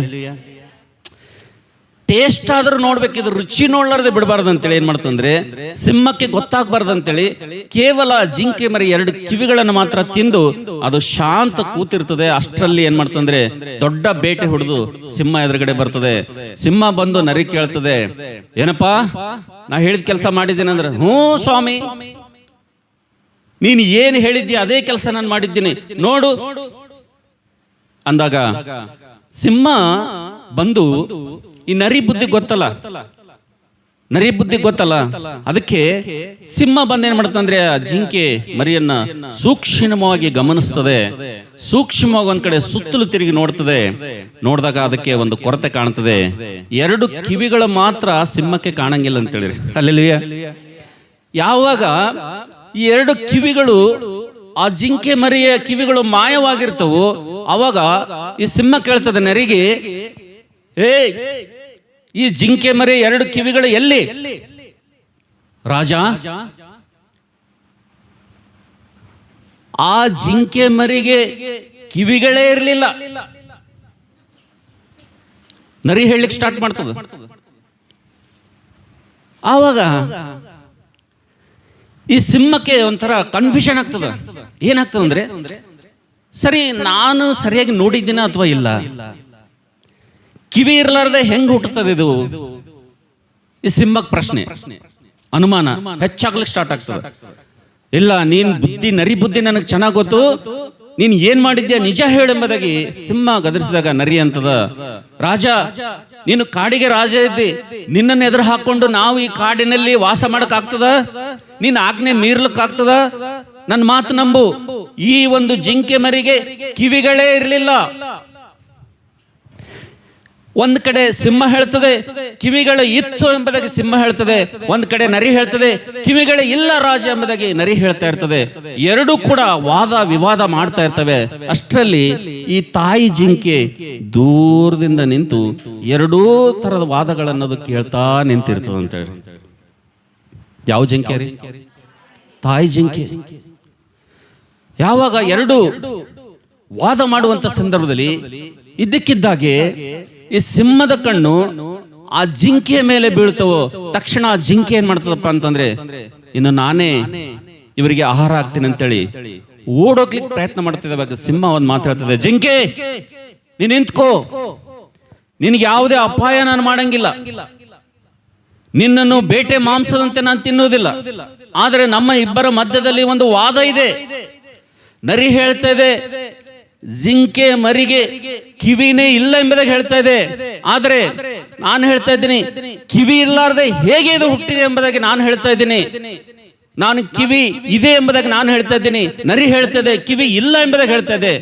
ನೀನು ನಮ್ಮಿಬ್ಬರ ಮಧ್ಯದಲ್ಲಿ ಈ ಜಿಂಕೆ ಮರಿಗೆ, ಈ ಮರಿಗೆ ಕಿವಿ ಅವನ ಅಥವಾ ಇಲ್ಲ, ಕಿವಿ ಇದ್ದುವ ಅಥವಾ ಇಲ್ಲ ಎಂಬುದಾಗಿ ನೀನು ಒಂದು ವೇಳೆ ಸರಿಯಾಗಿ ನೀನು ಒಂದ್ ವೇಳೆ ಹೇಳ್ದಪ್ಪ ಅಂದ್ರೆ ನಿನ್ನ ನಾನು ಬಿಟ್ಟು ಬಿಡ್ತೀನಿ ಎಂಬುದಾಗಿ ಅದು ಹೇಳ್ತದ ಅಂತ ಹೇಳಿ. ಅವಾಗ ಆ ತಾಯಿ ಜಿಂಕೆಗೆ ಏನ್ ಹೇಳ್ಬೇಕು ಗೊತ್ತಾಗಂಗಿಲ್ಲ. ಸಿಂಹ ಅಂತದೆ ಕಿವಿ ಇರಲಾರ್ದೆ ಹುಟ್ಟಲಿಕ್ಕೆ ಸಾಧ್ಯನೇ ಇಲ್ಲ. ನರಿ ಹೇಳ್ತದೆ ಕಿವಿನೇ ಇರಲಿಲ್ಲ ಎಂಬುದಾಗಿ ಹೇಳ್ತದೆ. ಕೊನೆಗಾಗಿ ನೀನು ನ್ಯಾಯಬದ್ಧವಾಗಿ ಈ ಜಿಂಕೆ ಮರಿ ನಿಂದೆ ಇದು. ಸಿಂಹ ಏನ್ ಹೇಳ್ತದ, ಈ ಜಿಂಕೆ ಮರಿ ಯಾರ್ದು? ಇದು ನೀನು ಹೆತ್ತಂತ ಮಗು, ಇದು ನೀನು ನಿಜ ಹೇಳ್ಬೇಕೀಗ, ನೀನು ಸತ್ಯ ಹೇಳ್ಬೇಕೀಗ. ಇದು ಕಿವಿ ಇತ್ತ ಅಥವಾ ಕಿವಿ ಇಲ್ಲ, ಇದು ನಿನಗೆ ಮಾತ್ರ ಗೊತ್ತು. ನೀನು ನಿಜ ಒಂದ್ ವೇಳೆ ಹೇಳ್ದಂದ್ರೆ ಇಲ್ಲಿಂದ ನಿನ್ನ ನಾನು ಬಿಡ್ತೇನೆ ಎಂಬುದಾಗಿ ಹೇಳುವಂತ ಸಂದರ್ಭದಲ್ಲಿ ಅವಾಗ ಆ ಜಿಂಕೆ ಒಂದ್ ಮಾತು ಹೇಳ್ತದೆ ಸಿಂಹ. ಏನ್ ಹೇಳ್ತದೆ ಗೊತ್ತಾ? ರಾಜ, ಆ ಜಿಂಕೆ ಮರಿಗೆ ಕಿವಿಗಳಿರಲಿಲ್ಲ ಎಂಬುದಾಗಿ ಅದು ಹೇಳ್ತದೆ ಅಂತ ಹೇಳಿರಿ. ಹಲ್ಲೆಲೂಯ. ಏನಿರಲಿಲ್ಲ? ರಾಜ, ಆ ಜಿಂಕೆ ಮರಿಗೆ ಏನಿರಲಿಲ್ಲ? ಕಿವಿಗಳಿರಲಿಲ್ಲ ಎಂಬುದಾಗಿ ಯಾವಾಗ ಆ ತಾಯಿ ಜಿಂಕೆ ಹೇಳ್ತದೋ ತಕ್ಷಣ ಅಲ್ಲಿ ನ್ಯಾಯ ನಿರ್ಣಯ ಆಗ್ತದೆ, ಅಲ್ಲಿ ವಾದ ವಿವಾದ ಮುಗಿತದೆ. ಆವಾಗ ಸಿಂಹ ಏನ್ ಮಾಡ್ತಂದ್ರೆ ಆ ನರಿಗೆ ಹೋಗ್ಲಿಕ್ಕೆ ಬಿಡ್ತದೆ. ತಿರುಗಿ ಆ ಜಿಂಕೆಗೂ ಕೂಡ ನಿನಗೂ ಕೂಡ ನೀನು ಹೋಗೆಂಬುದಾಗಿ ಅದು ಜಿಂಕೆಗೂ ಕೂಡ ಅದು ಬಿಟ್ಟು ಬಿಡ್ತದೆ. ಕೊನೆಗೆ ನಾವು ನೋಡ್ತೇವೆ ಈ ಜಿಂಕೆಯ ಮರಿ ಆ ಒಂದು ಸಿಂಹಕ್ಕೆ ಪ್ರೀತಿಕರವಾದಂತ ಒಂದು ರುಚಿಕರವಾದಂತ ಆಹಾರವಾಯಿತು ಎಂಬುದಾಗಿ ಈ ಕಥೆಯಲ್ಲಿ ನಾವು ನೋಡ್ತಾ ಇದ್ದೇವೆ ಅಂತ ಹೇಳಿರಿ. Hallelujah, hallelujah. ನನ್ನ ಪ್ರೀತಿ ದೇವರ ಮಕ್ಕಳೇ, ಇವತ್ತು ದೇವರು ನಮ್ಮ ಜೊತೆ ಕಿವಿ ಕುರಿತು ಮಾತಾಡ್ತಾ ಇದ್ದೇನೆ. ಕಿವಿಯುಳ್ಳವನು ಕೇಳಲಿ ಎಂಬುದಾಗಿ ಹೇಳ್ತಾ ಇದ್ದೇನೆ. ನನ್ನ ಪ್ರೀತಿ ದೇವರ ಮಕ್ಕಳೇ, ತನ್ನ ತಾಯಿ ಜಿಂಕೆ ಆ ಒಂದು ಮರಿಗೆ ಎಷ್ಟು ಸಾರಿ ಅದು ಮನೆ ಬಿಟ್ಟು ಹೊರಗಡೆ ಹೋಗುವಂತ ಸಂದರ್ಭದಲ್ಲಿ ಎಷ್ಟು ಸಾರಿ ತಾಯಿ ಜಿಂಕೆ ಆ ಮರಿ ಜಿಂಕೆಗೆ ಹೇಳಲಿಕ್ಕಿಲ್ಲ, ನೀವೇ ಹೇಳಿ. ಪ್ರತಿದಿನ ತಾಯಿ ಹೊರಗೆ ಹೋಗುವಂತ ಸಂದರ್ಭದಲ್ಲಿ ತನ್ನ ಮರಿ ಜಿಂಕೆಗೆ ಹೇಳ್ತಾ ಇತ್ತು, ಮಗು, ಈ ಕಾಡು ತುಂಬಾ ಅಪಾಯಕಾರಿಯಾಗಿದೆ, ಈ ಒಂದು ಕಾಡು ಭಯಂಕರವಾಗಿದೆ, ಇಲ್ಲಿ ದುಷ್ಟ ಮೃಗಗಳಿವೆ, ಕೆಟ್ಟ ಮೃಗಗಳಿವೆ, ದಯವಿಟ್ಟು ನೀನು ಹೊರಗಡೆ ಬರಬೇಡ ನಾನು ಹೊರಗಡೆ ಹೋದಾಗ ಎಂಬುದಾಗಿ ಎಷ್ಟು ಸಲ ತಾಯಿ ಜಿಂಕೆ ಹೇಳಿದ್ರು ಕೂಡ ನಾವು ನೋಡ್ತೇವೆ ಆ ಮರಿ ಜಿಂಕೆ ಕಿವಿ ಇದ್ರೂ ಕೂಡ ಕಿವಿ ಇಲ್ಲದಂತೆ ಜೀವಿಸಿದ್ದರಿಂದ, ತಾಯಿ ಮಾತನ್ನು ಕೇಳದೇ ಇದ್ದುದರಿಂದ, ತಾಯಿ ಹೇಳುವಂತ ಮಾತನ್ನು ಕಿವಿಯಲ್ಲಿ ಹಾಕಿಕೊಳ್ಳದೇ ಇರುವುದರಿಂದ ನಾವು ನೋಡ್ತೇವೆ ನನ್ನ ಪ್ರೀತಿ ದೇವರ ಮಕ್ಕಳೇ, ದುಷ್ಟ ಮೃಗಕ್ಕೆ ಒಂದ್ ದಿವಸ ಅದು ಆಹಾರವಾಗಿ ಹೋಯ್ತು ಎಂಬುದಾಗಿ ದೇವರು ವಾಕ್ಯದಲ್ಲಿ ನೋಡ್ತೀವಿ ಅಂತ ಹೇಳಿ. ಹಲ್ಲೆಲೂಯ. ನನ್ನ ಪ್ರೀತಿಯ ತಮ್ಮ ತಂಗಿ, ನಿಮ್ಗೊಂದು ಸೂಟಿಯಾದಂತ ಒಂದು ಪ್ರಶ್ನೆ ಕೇಳ್ತೇನೆ. ನಿಮ್ಮ ತಂದೆ ತಾಯಿಗಳು ಯವನಸ್ಥ ಮಕ್ಕಳೇ, ಇವತ್ತು ನಿಮ್ಮ ಮನೆಯಲ್ಲಿ ಎಷ್ಟು ಸಲ ನಿಮಗೆ ಬುದ್ಧಿವಾದಗಳನ್ನು ಹೇಳ್ತಾ ಇದ್ದಾರೆ? ಇವತ್ತು ಯವನಸ್ಥ ಮಕ್ಕಳೇ, ನೀವೊಂದು ಉತ್ತರ ಕೊಡ್ರಿ, ಈ ಪ್ರಶ್ನೆಗೆ ಒಂದು ಉತ್ತರ ಕೊಡ್ರಿ. ಈ ನನ್ನ ಧ್ವನಿಯನ್ನು ಕೇಳುವಂತ ಯೂಟ್ಯೂಬ್ ನಲ್ಲಿ, ಫೇಸ್ಬುಕ್ ನಲ್ಲಿ, ಸೋಷಿಯಲ್ ಮೀಡಿಯಾದಲ್ಲಿ ಯಾರ್ಯಾರು ನನ್ನ ಮಾತುಗಳನ್ನು ಕೇಳ್ತಾ ಇದ್ರಿ ಯವನಸ್ಥರೆಲ್ಲ, ನನಗೊಂದು ಉತ್ತರ ಕೊಡ್ರಿ. ಎಷ್ಟು ಜನ ನಿಮ್ಮ ತಂದೆ ತಾಯಿಗಳು, ನಿಮ್ಮನ್ನ ಹೆತ್ತಂತ ಪೇರೆಂಟ್ಸ್ಗಳು, 9 ತಿಂಗಳು ಹೆತ್ತು ಸಾಕಿದಂತ ನಿಮ್ಮ ತಂದೆ ತಾಯಿಗಳು ಎಷ್ಟು ಸಲ ಈ ದುಷ್ಟ ಲೋಕದ ಕುರಿತು, ಈ ಒಂದು ದುಷ್ಟ ಪ್ರಪಂಚದ ಕುರಿತು, ಈ ಮಾಯಾ ಪ್ರಪಂಚದ ಕುರಿತು, ಈ ಬಣ್ಣ ಬಣ್ಣದ ಲೋಕದ ಕುರಿತು, ಈ ಆಕರ್ಷಣೀಯವಾದಂತ ಈ ಲೋಕದ ಕುರಿತು, ದುಷ್ಟತ್ವ ತುಂಬಿದಂತ, ಮಾಯದಿಂದ ಕೂಡಿದಂತ, ಶತ್ರುವಿನ ವಶದಲ್ಲಿರುವಂತ ಈ ಲೋಕದ ಬಗ್ಗೆ, ಲೋಕದ ವೈಭವದ ಬಗ್ಗೆ, ಪಾಪದ ಬಗ್ಗೆ ದೇವರ ಮಕ್ಕಳು ಇವತ್ತು ತಮ್ಮ ಮಕ್ಕಳಿಗೆ ಎಷ್ಟು ಸಲ ಇವತ್ತು ತಮ್ಮ ಮಕ್ಕಳಿಗೆ ಈ ಮಾತುಗಳನ್ನು ಹೇಳಲಿಕ್ಕಿಲ್ಲ. ಹೇಳ್ರಿ ನೀವು ನನಗೆ. ಆದ್ರೆ ನನ್ನ ಪ್ರೀತಿಯ ತಮ್ಮ ತಂಗಿ, ಇವತ್ತು ನೀವೆಲ್ಲರೂ ಕೂಡ ನಾವು ನೋಡ್ತೇವೆ, ಒಂದ್ ವೇಳೆ ಯಾರಾದ್ರೂ ಈ ನನ್ನ ಮಾತುಗಳನ್ನು ಕೇಳುವಂತವ್ರು ಇನ್ನೂ ಕೂಡ ನಿಮ್ಮ ತಂದೆ ತಾಯಿಗಳ ಮಾತನ್ನು ನೀವು ಒಂದ್ ವೇಳೆ ಕೇಳ್ತಾ ಇಲ್ಲಪ್ಪ ಅಂತಂದ್ರೆ, ಇವತ್ತು ಯವನಸ್ಥರು ಹೊರತುಪಡಿಸಿ ಒಂದ್ ವೇಳೆ ಚರ್ಚ್ ಬರುವಂತ ವಿಶ್ವಾಸಿ ಮಕ್ಕಳು, ದೇವರ ಸನ್ನಿಧಿಗೆ ಬರುವಂತ ವಿಶ್ವಾಸಿ ಮಕ್ಕಳು, ದೇವರ ಮಂದಿರಕ್ಕೆ ಬರುವಂತ ಕ್ರೈಸ್ತರು ಒಂದ್ ವೇಳೆ ಸಭಾ ಪಾಲಕನ ಹೇಳುವಂತ ಮಾತುಗಳು, ದೇವರ ಸೇವಕನ ಹೇಳುವಂತ ಮಾತುಗಳು ಒಂದ್ ವೇಳೆ ಕೇಳ್ತಾ ಇಲ್ಲಪ್ಪ ಅಂತಂದ್ರೆ, ಒಂದ್ ವೇಳೆ ನಿಮ್ಮನ್ನು ಕುರಿತು, ನಿಮ್ಮನ್ನು ಭೂಮಿ ಮೇಲೆ ತಂದಂತ ದೇವರು ನಿಮ್ಮ ಹಿತಚಿಂತಕರಾಗಿದ್ದು, ನಿಮ್ಮ ಆಲೋಚನೆ ಕರ್ತನಾಗಿದ್ದು, ತನ್ನ ದಾಸನ ಮೂಲಕವಾಗಿ ದೇವರೇ ನಿಮ್ಮ ಜೊತೆ ಮಾತಾಡುವಂತ ಸಂದರ್ಭದಲ್ಲಿ, ದೇವರೇ ನಿಮಗೆ ಬುದ್ಧಿವಾದ ಹೇಳುವಂತ ಸಂದರ್ಭದಲ್ಲಿ, ದೇವರೇ ನಿಮಗೆ ಮಾರ್ಗದರ್ಶನ ಮಾಡುವಂತ ಸಂದರ್ಭದಲ್ಲಿ, ದೇವರು ನಿಮ್ಮ ನಡಿಬೇಕಂತ ಮಾರ್ಗದ ಕುರಿತು, ಮಾಡಬೇಕಂತ ಆಲೋಚನೆ ಕುರಿತು ದೇವರು ತನ್ನ ವಾಕ್ಯದ ಮೂಲಕವಾಗಿ ಆತ ನಿಮ್ಮ ಜೊತೆ ಮಾತಾಡುವಂತ ಸಂದರ್ಭದಲ್ಲಿ ಪ್ರತಿಯೊಬ್ಬ ಕ್ರೈಸ್ತಳು, ವಿಶ್ವಾಸಿ ಮಕ್ಕಳು, ದೇವ ಜನರು, ಎಷ್ಟು ಜನರು ಇವತ್ತು ಸಭೆಯಲ್ಲಿ ಬಂದು ದೇವ್ರ ಮಾತನ್ನು, ದೇವರ ಸೇವಕನ ಮಾತನ್ನು ಕೇಳ್ತಾ ಇದ್ದಾರೆ ಎಂಬುದಾಗಿ ನಾನು ಒಂದು ಪ್ರಶ್ನೆ ಕೇಳ್ತಾ ಇದ್ದೇನೆ ಅಂತ ಹೇಳಿ. ನನ್ನ ಪ್ರೀತಿಯ ದೇವ್ರ ಮಕ್ಕಳೇ, ಒಂದ್ ವೇಳೆ ತಂದೆ ತಾಯಿ ಮಾತುಗಳನ್ನು ನೀವು ಕೇಳಿಲ್ಲಪ್ಪ ಅಂತಂದ್ರೆ, ಇವತ್ತು ಸಭಾ ಪಾಲಕನ ಮಾತನ್ನು ನೀವು ಕೇಳಿಲ್ಲಪ್ಪ ಅಂತಂದ್ರೆ, ಇವತ್ತು ನಿಮಗೆ ರಕ್ಷಣೆ ಕೊಟ್ಟಂತ ದೇವರ ಮಾತನ್ನು ನೀವು ಕೇಳಿಲ್ಲಪ್ಪ ಅಂತಂದ್ರೆ, ಎಚ್ಚರಿಕೆ, ಜಾಗ್ರತೆ. ಒಂದು ದಿವಸ ಸಿಂಹ ಯಾವ ರೀತಿಗೆ ಮರಿ ಜಿಂಕೆಯನ್ನು ಆಹಾರ ಮಾಡ್ಕೊಳ್ತು, ಪ್ರತಿಯೊಬ್ಬರು ದೇವರ ಮಾತನ್ನು ಕೇಳದಿರುವಂತ ಪ್ರತಿಯೊಬ್ಬ ವ್ಯಕ್ತಿ, ಅವ್ರು ಯಾರೇ ಇರಲಿ, ಅವ್ರು ಎಂಥವರೇ ಆಗಿರಲಿ, ಅವರು ಆಹಾರವಾಗುವಂಥದ್ದು ದುಷ್ಟ ಸೈತಾನನೇ ಎಂಬುದಾಗಿ ಪ್ರತಿಯೊಬ್ಬರು ತಿಳ್ಕೊಳ್ಬೇಕಂತ ಹೇಳಿರಿ. ನನ್ನ ಪ್ರೀತಿ ದೇವರ ಮಕ್ಕಳೇ, ಈ ಹೇಳುವಂತ ಮಾತುಗಳು ತುಂಬಾ ಆವೇಶದಿಂದ ಬರುವಂತ ಸಂದರ್ಭದಲ್ಲಿ, ಈ ಹೇಳುವಂತ ಮಾತು ಆತ್ಮನ ಮೂಲಕವಾಗಿ ಬರುವಂತ ಸಂದರ್ಭದಲ್ಲಿ, ದೇವರು ಇವತ್ತು ಯಾಕೆ ಈ ಮಾತನ್ನು ಆತ್ಮ ಆವೇಶದಿಂದ ನಮ್ಮ ಮಧ್ಯದಲ್ಲಿ ತರ್ತಾನೆ ಎಂಬುದಾಗಿ ದೇವರ ವಾಕ್ಯದ ನೋಡುವಂತ ಸಂದರ್ಭದಲ್ಲಿ, ಇವತ್ತು ಪ್ರಕಟಣೆ ಪುಸ್ತಕ 2ನೇ ಅಧ್ಯಾಯದಲ್ಲಿ ಪ್ರತಿ ಸಲ ದೇವರು ಪದೇ ಪದೇ ಸಭೆಗಳಿಗೆ ದೇವರ ಮಾತನ್ನು ಹೇಳುವಂತ, ದೇವರ ಆತ್ಮನ ಹೇಳುವಂತ ಮಾತುಗಳು, ಸಭೆಗಳಿಗೆ ಹೇಳುವಂತ ಮಾತುಗಳನ್ನು ಸಭೆಯಲ್ಲಿ ಬಂದು ಕೂತ್ಕೊಳ್ಳುವಂತ ಪ್ರತಿಯೊಬ್ಬರು ಕಿವಿ ಹೇಳೋರು ಕೇಳಲೆಂಬುದಾಗಿ ದೇವರು ಯಾಕೆ ಹೇಳ್ತಾ ಇದ್ದಾನಪ್ಪ ಅಂತಂದ್ರೆ, ಅನೇಕರ ಕಿವಿಗಳು ಇವತ್ತು ಏನಾಗಿವೆ ಅಂತಂದ್ರೆ ದೇವರ ಮಾತುಗಳಿಗೆ ಮುಚ್ಚಲ್ಪಟ್ಟಿವೆ. ಅನೇಕರ ಮಾತುಗಳು ಇವತ್ತು ದೇವರ ಮಾತುಗಳಿಗೆ ಅನೇಕರ ಕಿವಿಗಳು ಮುಚ್ಚಲ್ಪಟ್ಟಿವೆ. ಅದಕ್ಕೋಸ್ಕರವಾಗಿ ಜೀವಿತದಲ್ಲಿ ಅಯೋಮಯವಾಗ್ತಾ ಇದೆ. ದೇವರಂದ್ರೆ ಭಯ ಇಲ್ಲ, ದೇವರ ಸನ್ನಿಧಿ ಅಂದ್ರೆ ಭಯ ಇಲ್ಲ, ದೇವರ ಸೇವಕರಂದ್ರೆ ಭಯ ಇಲ್ಲ, ಪರಿಶುದ್ಧಾತ್ಮನಂದ್ರೆ ಭಯ ಇಲ್ಲ, ದೇವರ ಆಜ್ಞೆಗಳು, ದೇವರ ವಾಕ್ಯಗಳಂತಂದ್ರೆ, ದೇವರ ಸನ್ನಿಧಿ ಅಂದ್ರೆ ಭಯ ಇಲ್ಲದಂತ ಜೀವಿತ ಯಾಕೆ ಇವತ್ತು ಚರ್ಚ್ಗಳಲ್ಲಿ ನಾವು ಕಾಣ್ತಾ ಇದ್ದೇವಪ್ಪ ಅಂತಂದ್ರೆ, ಒಬ್ಬ ವಿಶ್ವಾಸಿ ರಕ್ಷಣೆ ಹೊಂದಿದ್ರು ಕೂಡ, ಒಬ್ಬ ವಿಶ್ವಾಸಿ ಬ್ಯಾಪ್ಟಿಸಮ್ ತಗೊಂಡ್ರು ಕೂಡ ತಿರುಗಿ ತನ್ನ ಹಳೆ ಪಾಪದಲ್ಲಿ ಯಾಕೆ ಹೋಗ್ತಾ ಇದ್ದಾನೆ?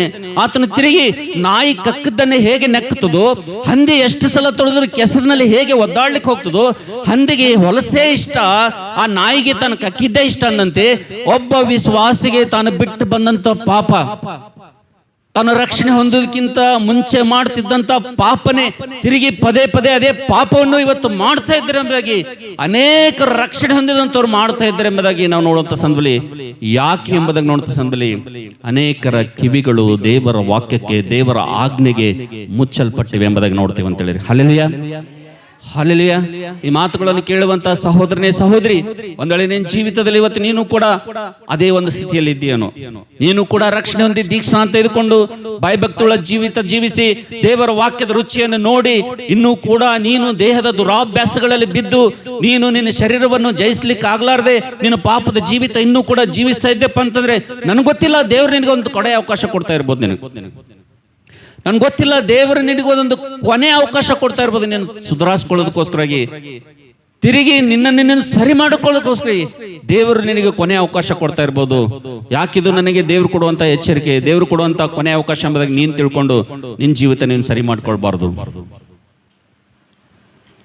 ಈ ಸಮಯದಲ್ಲಿ ಒಂದ್ ವೇಳೆ ನಮ್ಮನ್ನು ನಾವು ಸರಿ ಮಾಡ್ಕೊಳ್ಳಿಲ್ಲಪ್ಪ ಅಂತಂದ್ರೆ, ನಮ್ಮನ್ನು ನಾವು ಕ್ರಮಪಡಿಸಿಕೊಳ್ಳಿಲ್ಲಪ್ಪ ಅಂತಂದ್ರೆ, ಮಾಡಿದ ತಪ್ಪುಗಳನ್ನು, ಮಾಡಿದ ಪಾಪಗಳನ್ನು ಒಪ್ಪಿಕೊಂಡು ನಾವು ಬಿಟ್ಟು ಬಿಡ್ಲಿಲ್ಲಪ್ಪ ಅಂತಂದ್ರೆ, ನನ್ನ ಪ್ರೀತಿ ದೇವರ ಮಕ್ಕಳೇ, ನಮ್ಮ ಕಿವಿಗಳು ದೇವರ ಮಾತುಗಳಿಗೋಸ್ಕರ ಮುಚ್ಚಿಕೊಂಡೇವಪ್ಪ ಅಂತಂದ್ರೆ, ನನ್ನ ಪ್ರೀತಿ ದೇವರ ಮಕ್ಕಳೇ, ಆ ಮರಿಜಿಂಕೆ ಹೇಗೆ ಆ ಒಂದು ಸಿಂಹದ ಒಂದು ಹೊಟ್ಟೆಗೆ ಆಹಾರವಾಯ್ತು, ಇವತ್ತು ನಾವು ನೋಡ್ತೇವೆ. ಮೊದಲನೇ ಪೇತ್ರ 5ನೇ ಅಧ್ಯಾಯ 7-8ರಲ್ಲಿ ಶತ್ರುವಾದಂತ ಸೈತಾನನ್ನು ಸಿಂಹದಂತೆ ನಾವು ನೋಡ್ತೇವೆ, ಗರ್ಜಿಸುವ ಸಿಂಹದಂತೆ ಲೋಕದಲ್ಲಿ ಆತನು ಯಾರನ್ನು ನುಂಗಲಿ ಎಂಬುದಾಗಿ ಆತನು ತಿರುಗ್ತಾ ಇದ್ದಾನಂತೇಳಿ. ಆ ಶತ್ರು ಸೈತಾನನಿಗೆ ಆಹಾರ ನೀನು ಆಗೋದಕ್ಕಿಂತ ಮುಂಚಿತವಾಗಿ, ಆ ಶತ್ರುವಿಗೆ ನೀನು ಆಹಾರವಾಗೋದಕ್ಕಿಂತ ಮುಂಚಿತವಾಗಿ ದೇವರು ನಿನಗೆ ಈ ಮಾತನ್ನು ತರ್ತಾ ಇದ್ದಾನೆ. ದೇವರಿನ ಎದುರುಗಡೆ ಈ ಮಾತನ್ನು ತರ್ತಾ ಇದ್ದಾನೆ. ಒಂದ್ ವೇಳೆ ಈ ಮಾತುಗಳು ದೇವರಿಂದ ಬರುವಂತ ಮಾತುಗಳು, ಎಸ್, ದೇವರು ನನಗಾಗಿ ಈ ಮಾತನ್ನು ಕೊಡ್ತಾ ಇದ್ದಾನೆ, ಈ ಕೊಡುವಂತ ಮಾತು ನನಗಾಗಿ ಎಂಬುದಾಗಿ ನೀನು ಹೃದಯಪೂರ್ವಕವಾಗಿ ನನ್ನ ಅಂಗೀಕರಿಸಿ, ನಿಷ್ಠಪೂರ್ವಕವಾಗಿ ದೇವ್ರ ಮಾತುಗಳನ್ನು ನೀನು ಅಂಗೀಕರಿಸಿ, ನಿನ್ನ ಜೀವಿತದಲ್ಲಿರುವಂತ ಪ್ರತಿ ತಪ್ಪು, ಲೋಪ, ದೋಷ, ಪಾಪಗಳನ್ನು ದೇವರು ಮಾತಾಡ್ತಾ ಇದ್ದಾನೆ. ದೇವರು ತನ್ನ ವಾಕ್ಯದ ಪ್ರಕಾಶ ನೀನು ಕೊಡ್ತಾ ಇದ್ದಾನೆ. ದೇವರ ವಾಕ್ಯದ ಬೆಳಕಿನಲ್ಲಿ ಪ್ರಕಾಶದಲ್ಲಿ ನಿನ್ನನ್ನು ಸರಿ ಮಾಡ್ಕೊಳ್ಳಿಲ್ಲಪ್ಪ ಅಂತಂದ್ರೆ, ನಿನ್ನ ಕ್ರಮಪಡಿಸ್ಕೊಳ್ಳಿಲ್ಲಪ್ಪ ಅಂತಂದ್ರೆ, ಇವತ್ತು ನೀನು ಸರಿ ಮಾಡ್ಕೊಳ್ಳಿಲ್ಲಪ್ಪ ಅಂದ್ರೆ, ಇವತ್ತು ಒಂದೆಳೆ ನೀನು ಕಿವಿ ಮುಚ್ಕೊಂಡೆಪ್ಪ ಅಂತಂದ್ರೆ, ಒಂದು ದಿನ ಬರ್ತದೆ, ಒಂದು ದಿನ ಬರ್ತದೆ. ಎಂತ ದಿನ ಬರ್ತದೆ ಅಂದ್ರೆ, ಪ್ರಸಂಗಿ ಪುಸ್ತಕ 12ನೇ ಅಧ್ಯಾಯದಲ್ಲಿ ಒಂದು ದಿನ ಪ್ರತಿಯೊಬ್ಬ ವ್ಯಕ್ತಿಯ ಜೀವಿತದಲ್ಲಿ ಬರ್ತದೆ. ನಿಂತು ಹೇಳುವಂತ ನನ್ನ ಜೀವಿತದಲ್ಲಿ, ಕುಂತು ಕೇಳುವಂತ ನಿಮ್ ಜೀವಿತದಲ್ಲಿ ಒಂದು ದಿನ ಬರ್ತದೆ. ಆ ದಿನ ಹೇಗೆ ಇರ್ತದೆ ಎಂಬುದಾಗಿ ಪ್ರಸಂಗಿ ಪುಸ್ತಕ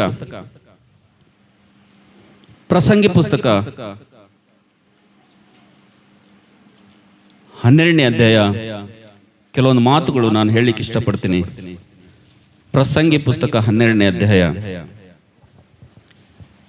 1ನೇ ವಚನ 2ನೇ ವಚನ.